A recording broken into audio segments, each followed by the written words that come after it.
واحدة من أشهر وأجمل أغاني كوكب الشرق، أم كلثوم، واللي ارتبطت في أذهان العرب ببهجة العيد ولمة العيلة.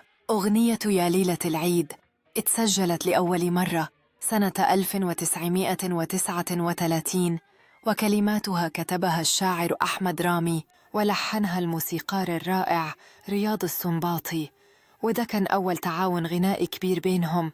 في حفلة مشهورة سنة 1944 غنت أم كلثوم الأغنية أمام الملك فاروق، وأعجب بها جداً لدرجة إنه أهدى ليها وسام الكمال من الدرجة الأولى.